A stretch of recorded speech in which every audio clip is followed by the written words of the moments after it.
Anyway, we're going to talk about the financial situation in this country, which is not getting any better. And we have our own resident financial expert, Bob Chapman, to help us see through all of this. Bob Chapman does the newsletter, theinternationalforecaster.com, theinternationalforecaster.com. Bob Chapman, thank you so very much for joining us in the Power Hour today. It's my pleasure. Well, it's our pleasure to have you, believe me, to take advantage of your wealth of knowledge. Lots of people email me and say, this guy really knows what he's saying. And so we appreciate so very much that you are here today and helping us understand all this. I want to go to the regulators shut down banks in 5 states. This is getting to be, well, if you're not a Power Hour listener, if you're not a Genesis listener, you may not even know this because it's kind of like not really focused on television. So the average person does not know that the infrastructure is melting out from underneath them, do they? No, they don't.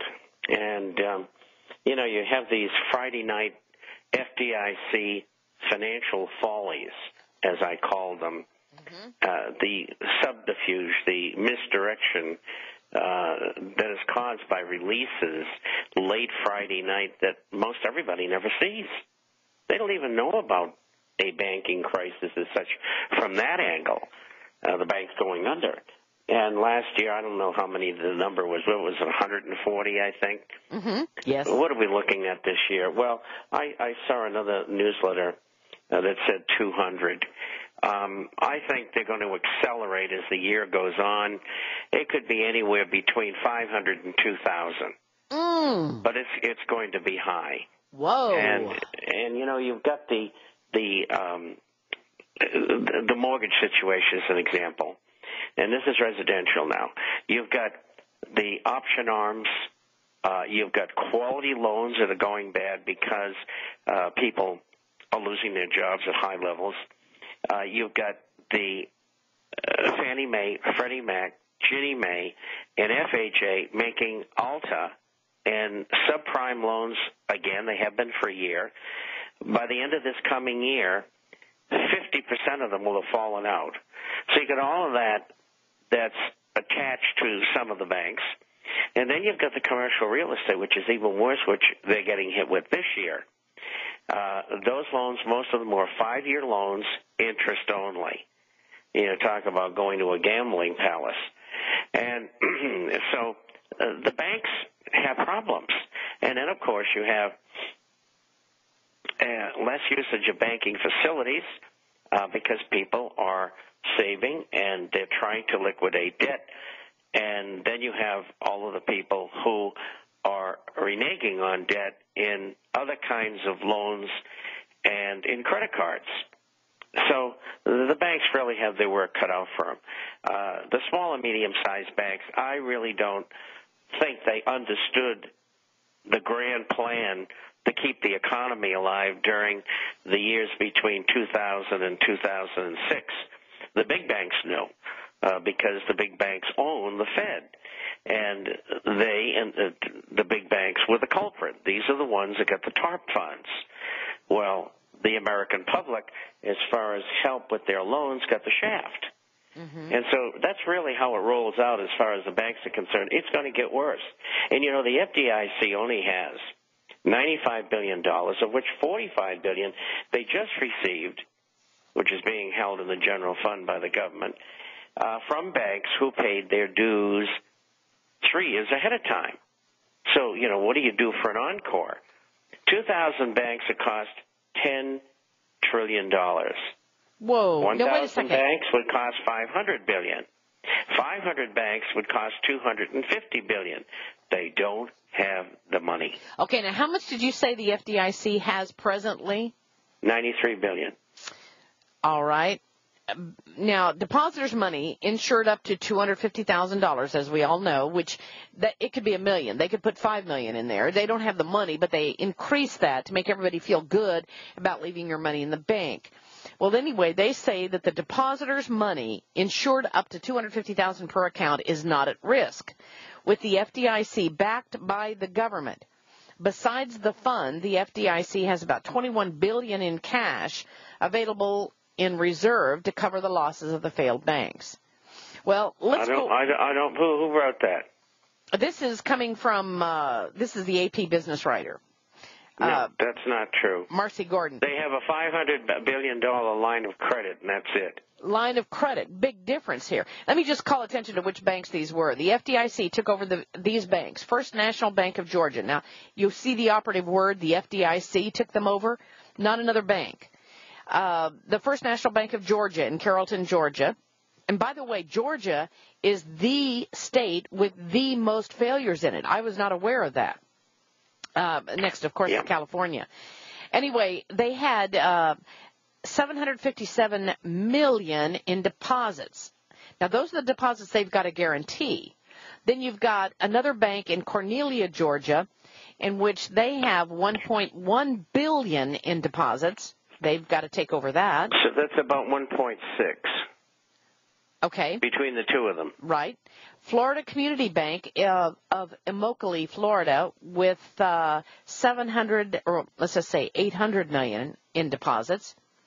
So it's about 2.4. Okay. Marshall Bank of Hollick, Minnesota, with $55 million. And then you've got American Marine Bank of Bainbridge Island, Washington, with $308 million. So it's about $3 billion. $3 billion. Incidentally, have you ever been to Immokalee? No. Well, it's way out in the middle of the Everglades, and they do a lot of farming out there. And their only claim to fame is a casino they've got there. Oh, really? Yeah, it's really a lot of illegal aliens there because they use them to work the farms. But I used to live in Port Charlotte, Charlotte County, which is Punta Gorda is where I lived, and that's not that far from there.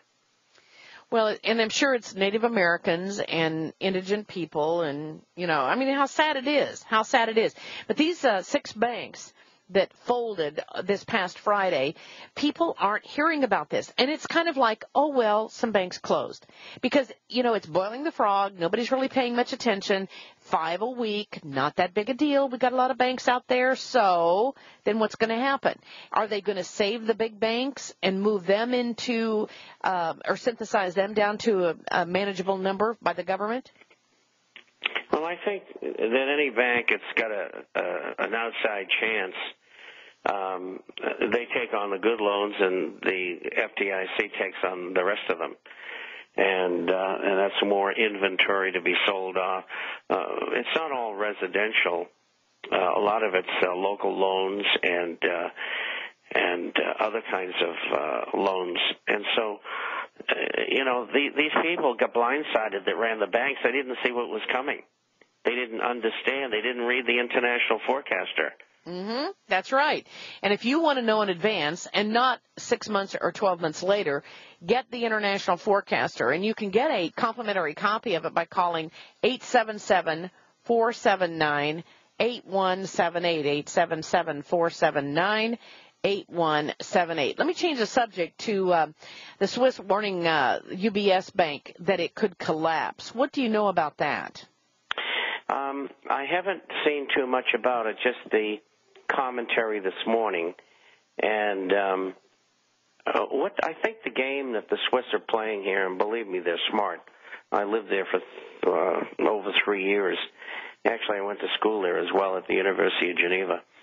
And I think what they're doing here, they're saying obliquely to the U.S. government, the Swiss government has just said that we can't give up more names of people who are Americans who had secret accounts in our banks. Right. It has to do with that high-profile tax fraud investigation that was taking place. Right. And then, so they're saying if we give up the names, the bank's going to go under. Yeah.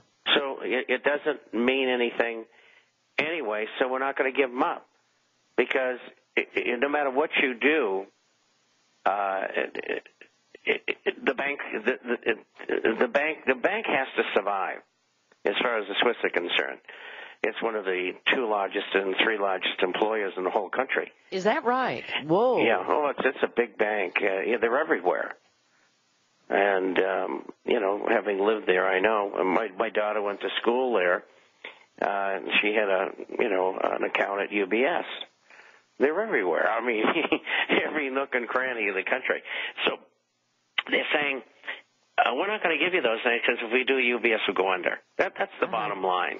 Well, right now, though, aside from that situation, we've got China really upset because they just found out that we're going to be funding Taiwan with gazillions of dollars to buy whatever military arms they want to buy against China.